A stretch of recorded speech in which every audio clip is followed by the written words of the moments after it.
Boa noite, irmãos. Estamos em mais um culto de oração e pregação e estudo no livro dos Salmos. Hoje é o Salmo 70.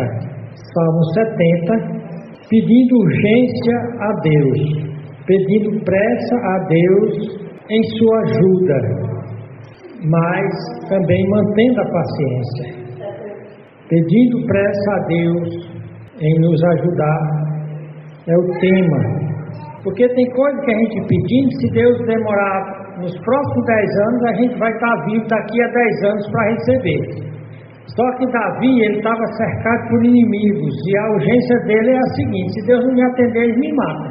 É aquele camarada que o médico diz: você tem 3 meses para fazer um transplante de coração.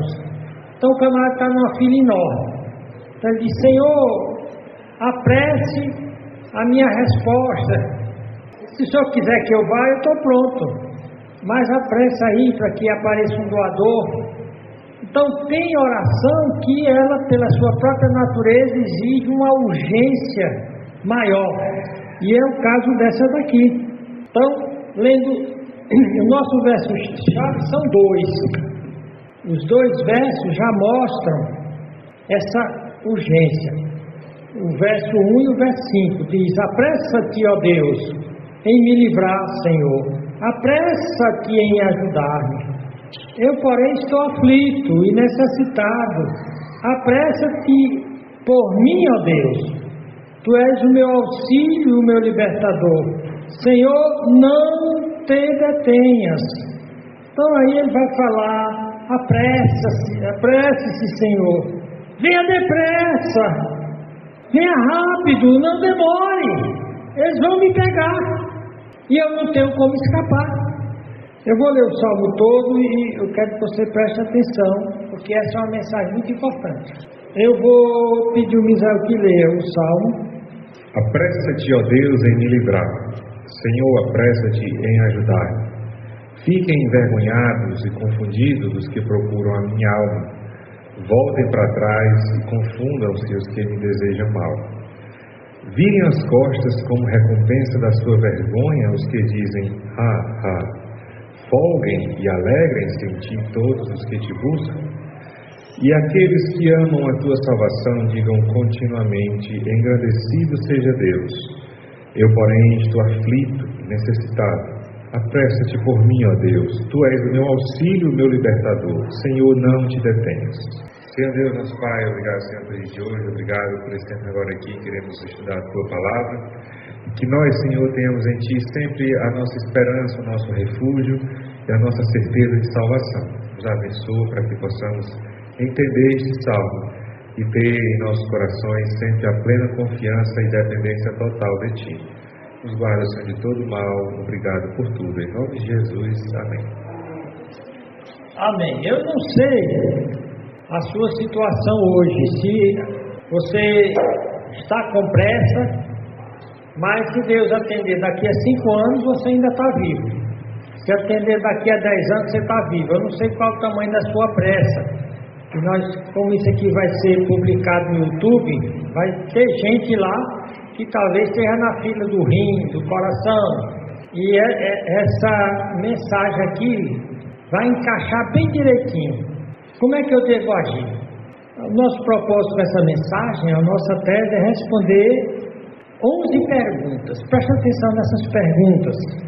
O que nos permite pedir a Deus ajuda imediata?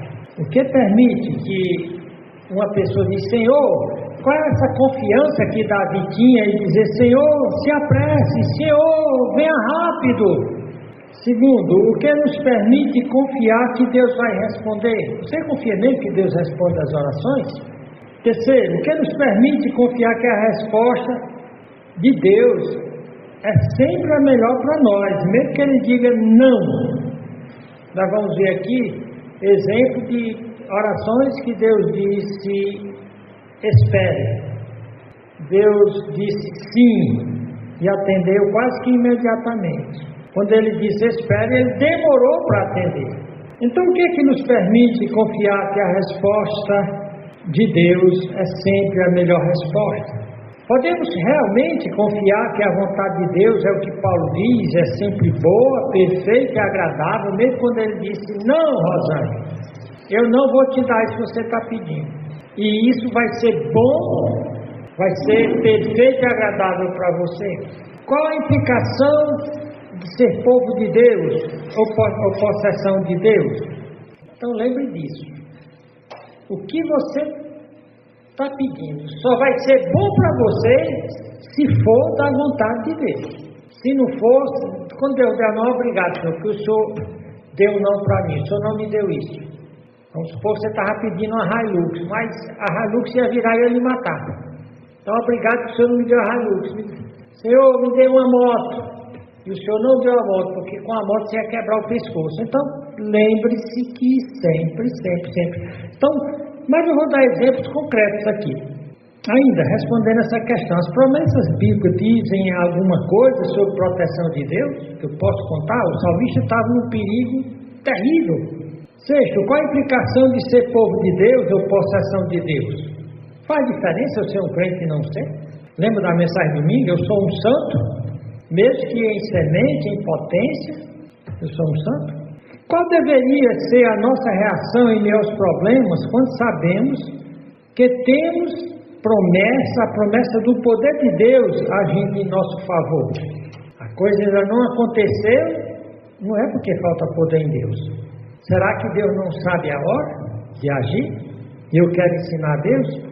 Oitavo, que exemplos e lições temos de pessoas que não receberam a atenção imediata de Deus? Pediram, mas parece que Deus nem escutou.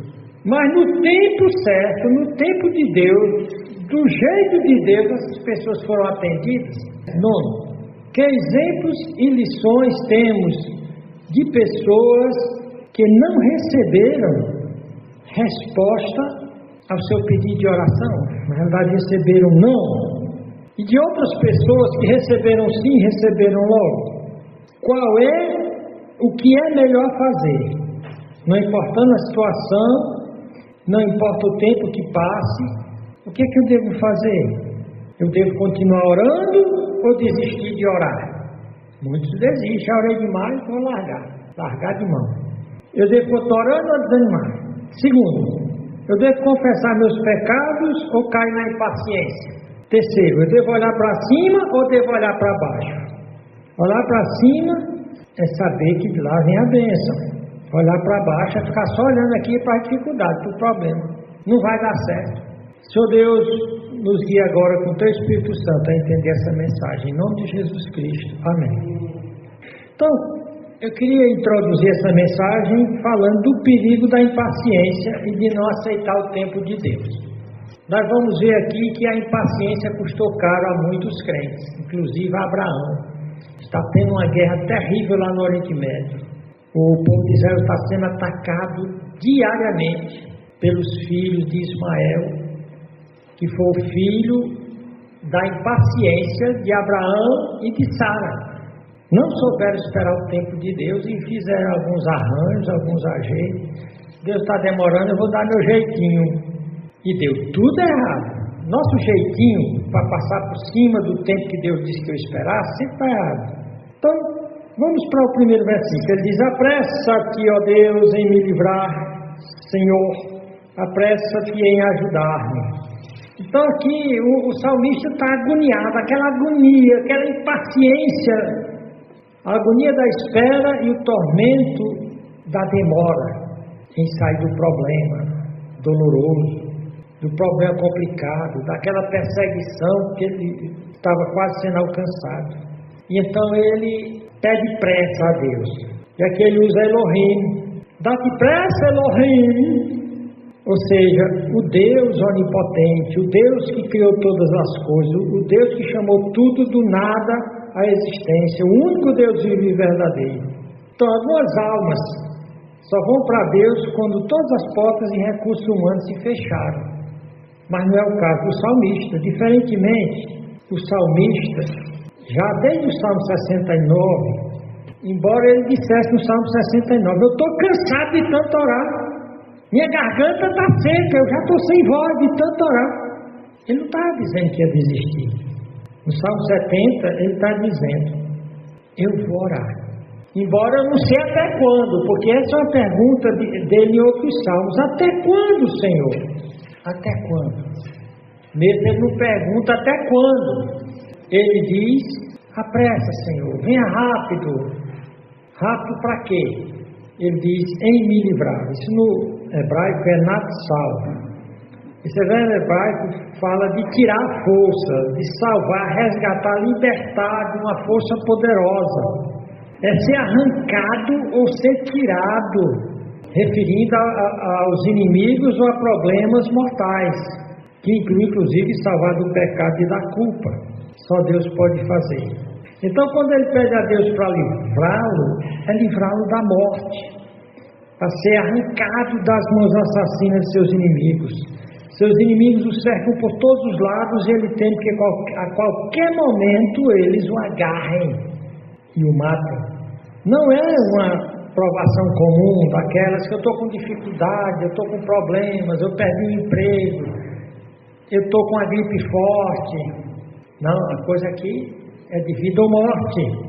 Não é a provação como do dia a dia, mas é muito mais do que dificuldade financeira, do que estar passando por perseguição, por intrigas e mentiras de pessoas maldosas. Ele está pedindo: Senhor. E agora ele vai usar a palavra Jeová, ou Javé, ou seja, aquele que existe por si mesmo, aquele que é o eterno, que é o nome que Deus deu, o Deus da aliança com Israel.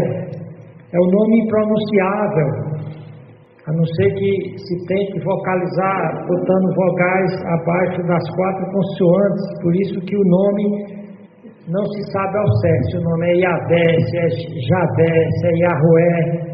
Aqui no inglês Jeová, mas se sabe a tradução: eu sou o que sou, eu sou o eterno. Então ele invoca a Deus como aquele que não pode ser surpreendido por nada, atrapalhado por nada, aquele que é tudo que o crente precisa, pois ele vai usar vários compostos de Jeová. Eu sou o que te cura, eu sou o teu pastor, eu sou aquele que provê. Então ele está indo para Jeová. E ele usa aqui um verbo no hebraico, shuosh, ou seja, apressa-te, Senhor, acelera, Senhor, age rapidamente, chegue rápido enquanto há tempo de eu ser salvo. Veja a minha causa, aprecie a coisa, dê atenção. Então o salmista pede a Deus que aprecie, que dê atenção à sua causa com mais rapidez, que se motive a intervir em sua defesa. Quando a gente está com problema, não é fácil encontrar pessoas motivadas a considerar o nosso problema, até entender o nosso problema. Muitas vezes nem a gente mesmo está entendendo o nosso problema, que chance outra pessoa tem de entender? Aí então ele vai para Deus: Senhor. Para o salmista parece que até Deus está desinteressado em chegar logo com sua ajuda.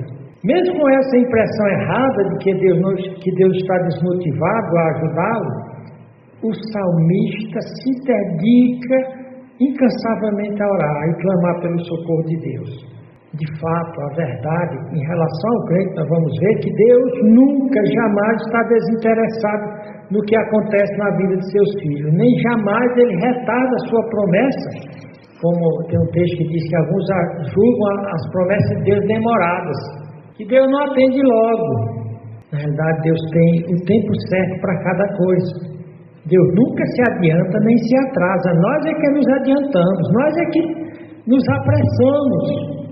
E é nessa pressa, é nessa impaciência que a gente coloca tudo a perder. Então ele usa outra palavra aqui: apressa-te em ajudar-me, Yezrah, ou Yezrat. Eu estou precisando de ajuda, de socorro, estou precisando de assistência.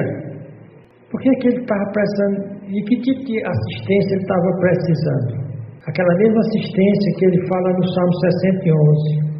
Dá-me auxílio na minha angústia, porque vão, inútil é o socorro do homem. Ninguém pode me ajudar. Olha, tem situação que as pessoas não podem nos ajudar, seja pai, seja mãe, seja pastor, seja os irmãos. É isso que ele está dizendo. Vamos ao socorro do homem. Ele vai dizer isso no Salmo 108. Dá-nos auxílio para sair da angústia, porque vão ao socorro da parte do homem. Então ele está vendo Deus como o único recurso, a única saída. Então essa ajuda que o salmista pede está na categoria daquelas coisas que o mesmo homem querendo, mesmo tendo toda a boa vontade do mundo, não pode fazer para nós. O salmista pede essa ajuda de Deus porque ele se sente desassistido nesses momentos de perseguição, de provação. E então ele vê que o motivo da sua provação são seus inimigos. Aí então ele atira suas flechas contra seus inimigos. Eles fiquem envergonhados e confundidos que procuram a minha alma. Voltem para trás e confundam-se os que me desejam. Fiquem envergonhados. Bush, do hebraico, significa ficar embaraçado, desapontado, frustrado, que o intento dele é matar ele. Só tinha um jeito dele não ser morto, se Deus frustrasse. O salmista está pedindo para que seus inimigos não tenham sucesso na conspiração mortal que fizeram contra ele. Ele sabe que, em última análise, só Deus pode impedir deles terem sucesso. E ele pede não só para que eles fracassem, mas que eles sejam confundidos. Outra versão diz cobertos de vexame. No hebraico é chafé. Aqui tem a ideia de passar vergonha, de modo a ficar confuso e completamente desarmado, sem condição de atacar ele. Confundidos, ou seja, que eles sejam completamente impedidos, suas armas sejam quebradas, sejam tiradas das mãos deles. O salmista sabe que somente Deus pode frustrar os planos dele.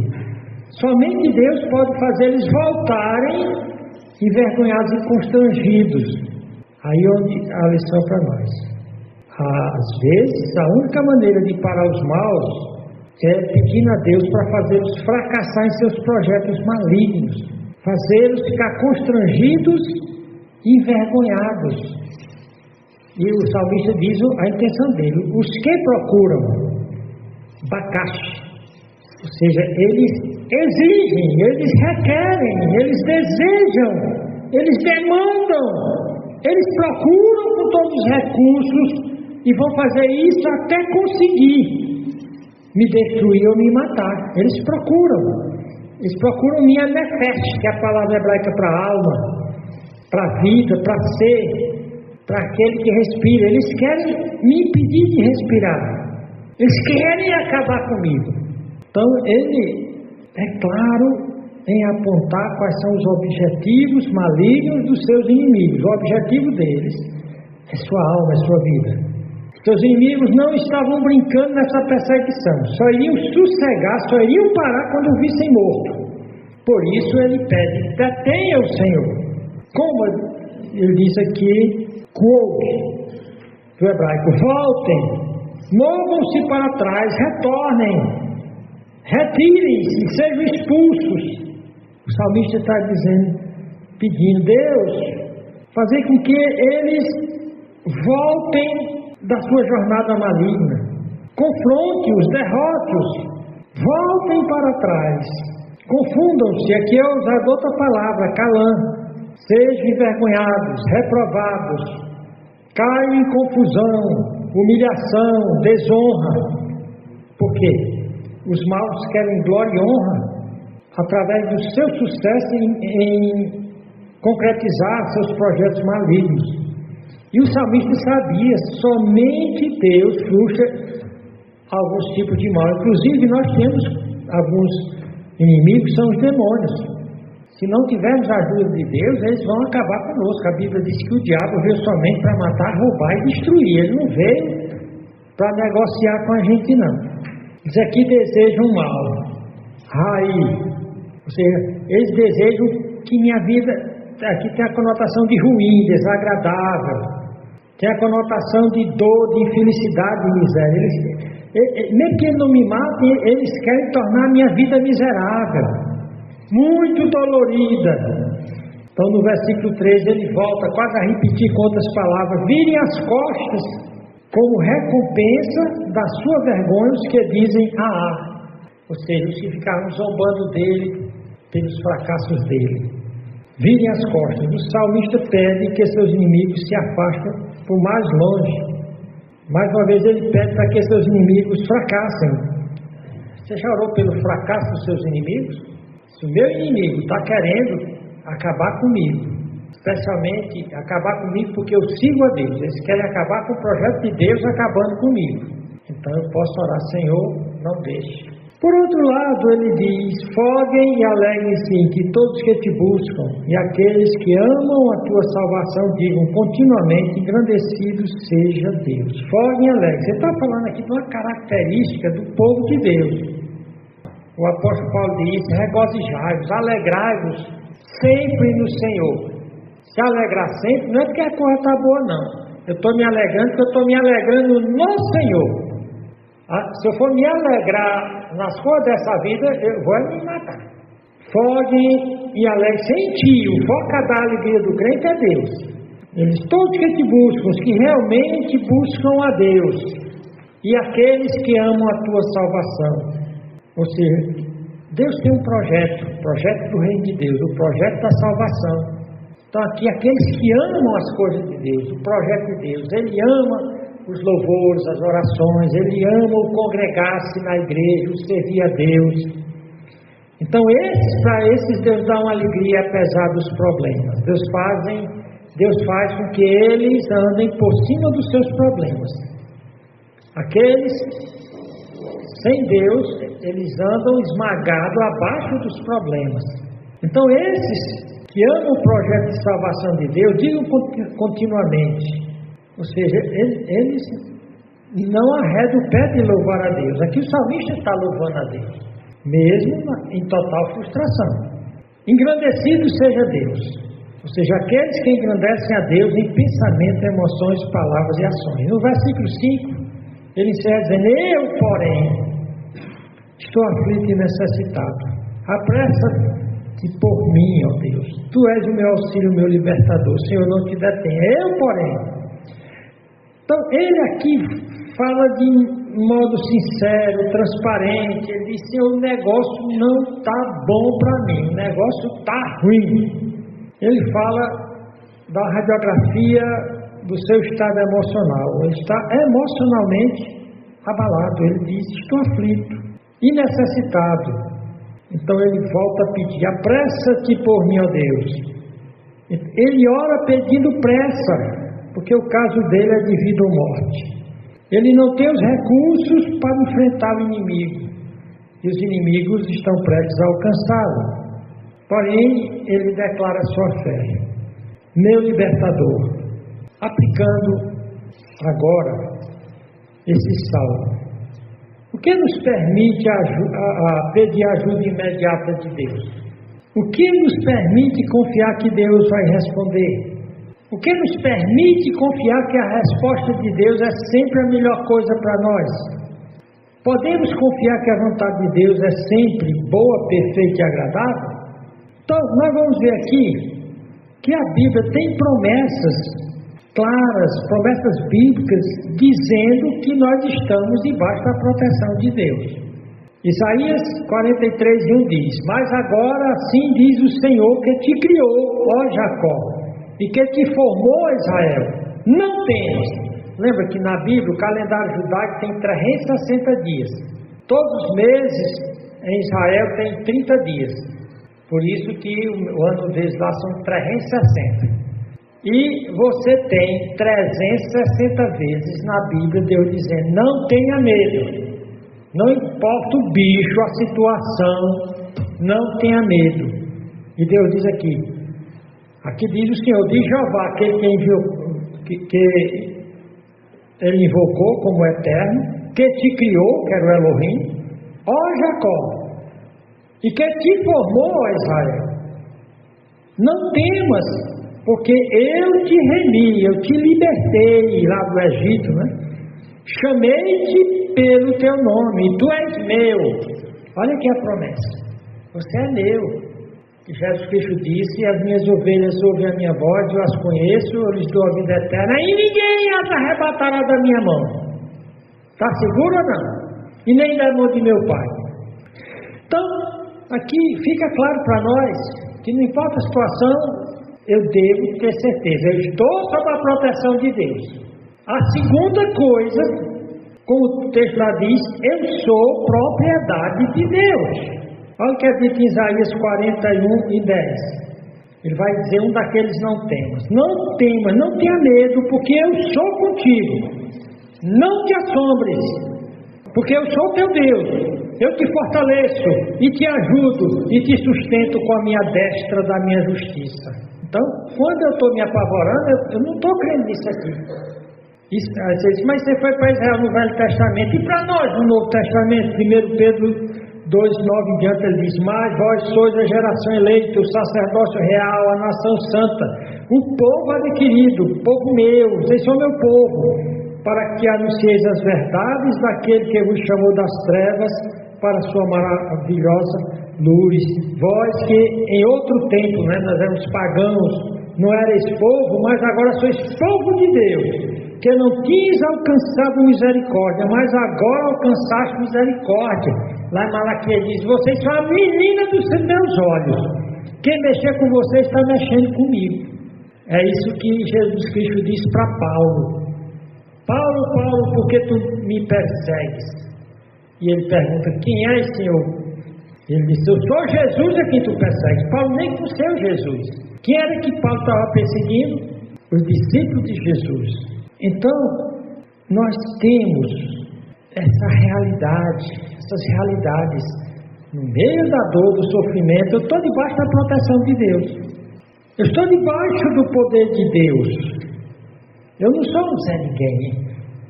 Temos a promessa do poder de Deus agindo em nosso favor.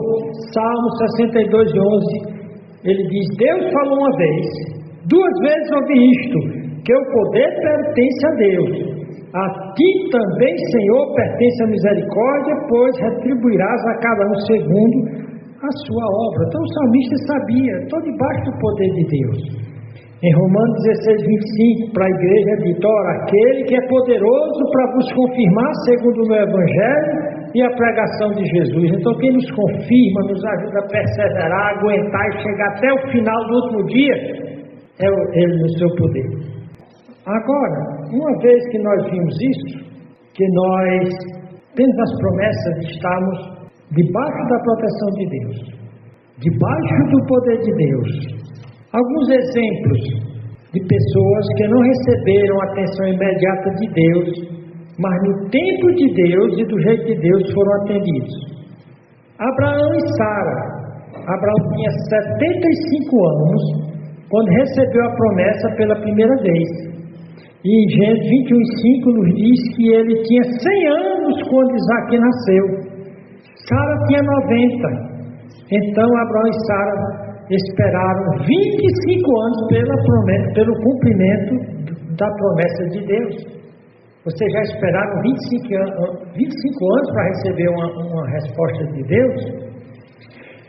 Olha que Gênesis 21:5 diz: Abraão e Sara, está aqui não.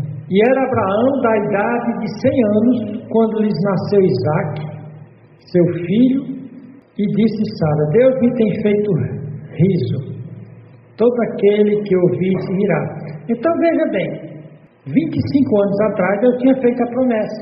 Abraão e Sara se cansaram de esperar e começaram a ter ideias, né? Bancar os inteligentes, tentando resolver os seus problemas que aparentemente Deus não queria resolver, e criaram um problema para eles para o resto da vida. Ismael foi uma pedra no sapato deles. Outro caso, oração que foi demorada a ser respondida. A Ana, mãe de Samuel. A mãe de Samuel já tinha orado tanto. O marido dela ia lá para onde estava o tabernáculo, em Siló, fazer as oferendas, os sacrifícios. E ela aproveitava essas idas ao tabernáculo para orar mais intensamente. Só que nesse dia ela está cansada, ela está frustrada, cansada de orar e aparentemente Deus não está prestando atenção. E ela entra em desespero, começa a chorar convulsivamente. Aí um sacerdote Levi chega lá e diz: você está bêbada? Aqui é lugar para você ter enchido a cara? Diz: não, tua serva está atribulada. Venho orando há muito tempo, faltar por um filho. O texto lá em 1 Samuel diz: ela, no caso Ana, pois, com amargura de alma, orou ao Senhor e chorou abundantemente. Tão dramaticamente que o sacerdote disse: essa aí pirou. Porém o sacerdote disse: não, minha filha, não é assim não.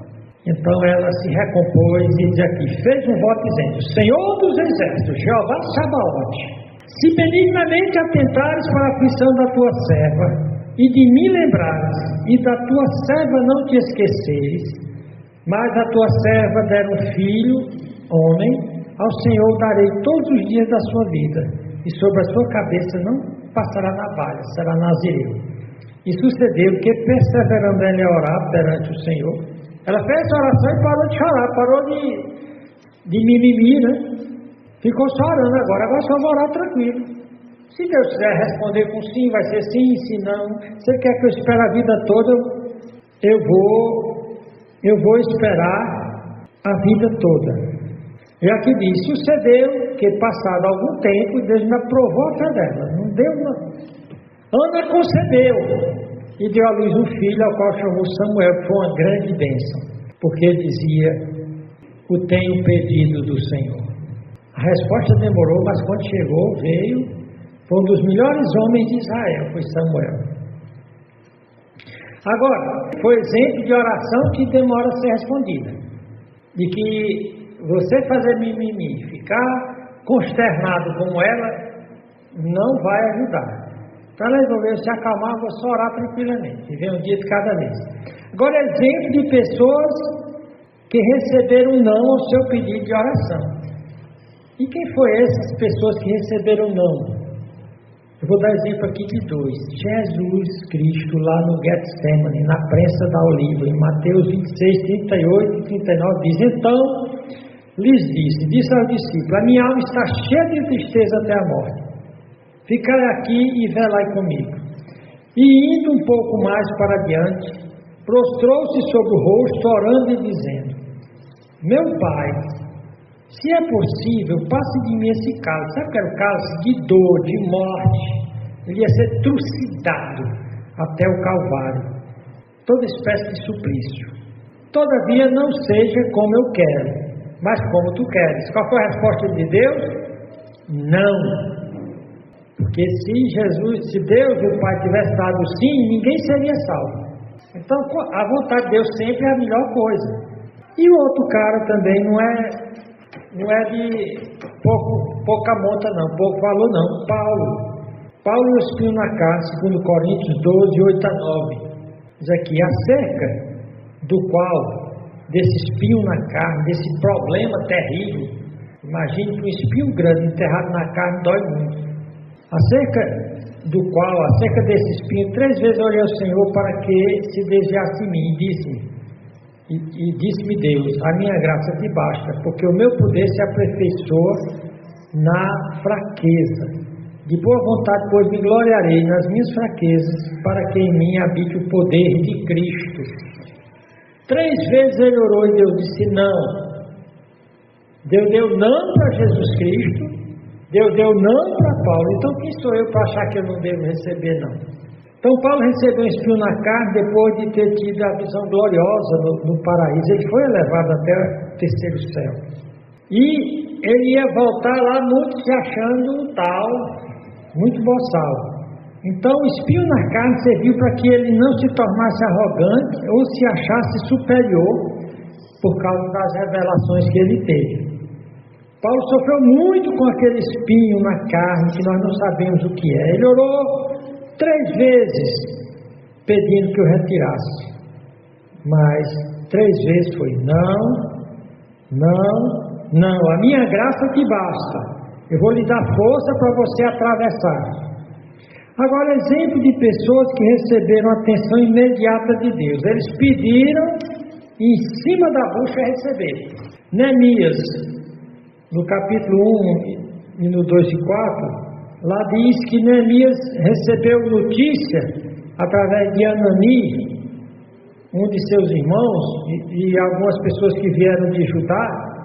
Diz aqui o texto, lendo o texto: que veio Anani, um dos meus irmãos, ele e algum de Judá, e perguntei-lhe pelos judeus que escaparam e que restaram do cativeiro e acerca de Jerusalém.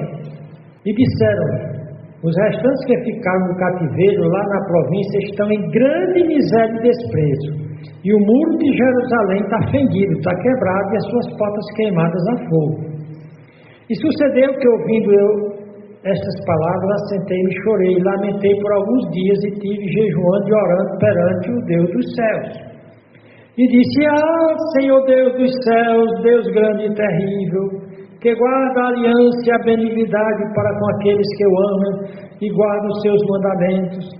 Estejam, pois, atentos os teus ouvidos e os teus olhos abertos para ouvir a oração do teu servo, que hoje faço perante ti dia e noite pelos filhos de Israel, teus servos, e faço confissão pelos pecados dos filhos de Israel que temos cometido contra ti.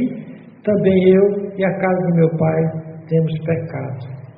De todos nos corrompemos contra ti, não guardamos os mandamentos, nem os estatutos, nem os juízos que ordenaste a Moisés teu servo. Então ele vai falando. Então ele pede. E ele era copeiro do rei. O copeiro do rei era um oficial de altíssima confiança. Ele tinha, por assim dizer, muito crédito, muito cartaz com o rei. Ele faz esse pedido.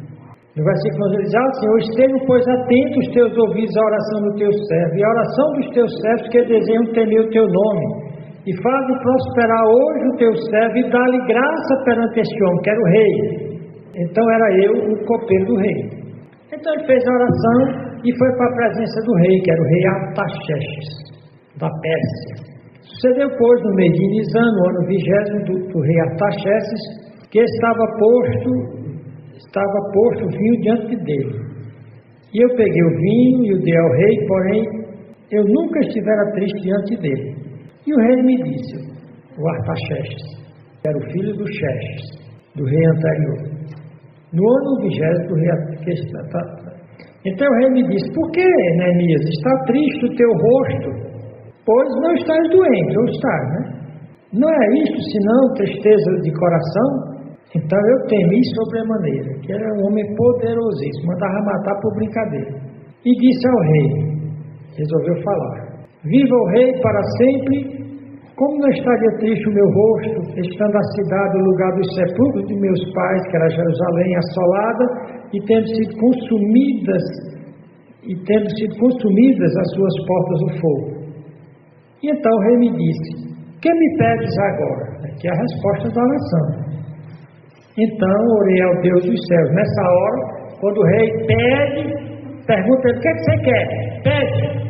Aí ele diz: Senhor, agora usa a minha boca para falar as palavras certas.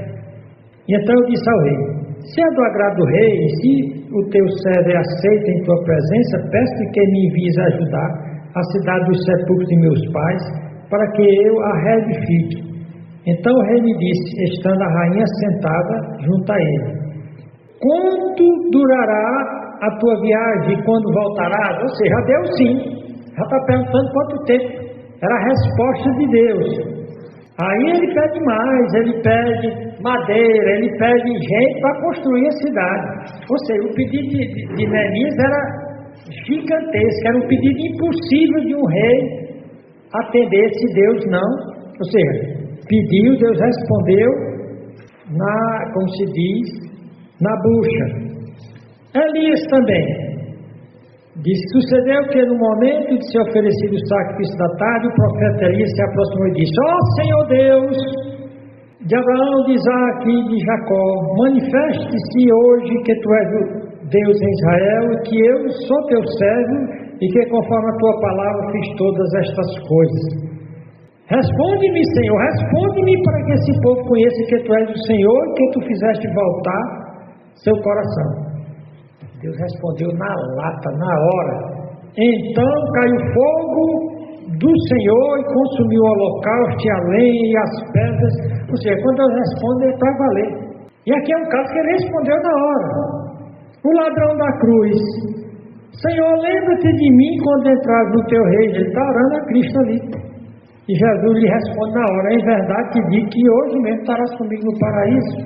Para concluir, irmãos, por conta do tempo, qual é a melhor coisa a fazer quando eu estou perseguido, quando eu estou atribulado, quando eu estou como o Davi, o salmista, que ele diz: eu estou aflito, eu estou necessitado. No versículo, no capítulo anterior, ele disse: eu estou fragilizado. O que eu devo fazer? Eu devo continuar orando ou devo desistir?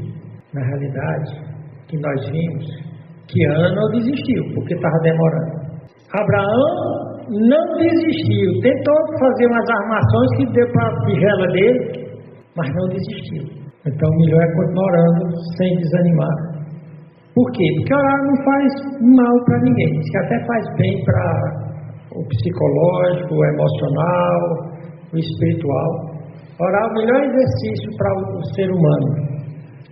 Eu devo confessar meus pecados, como Neemias fez. Neemias não só orou a Deus, mas confessou os pecados dele e do povo dele.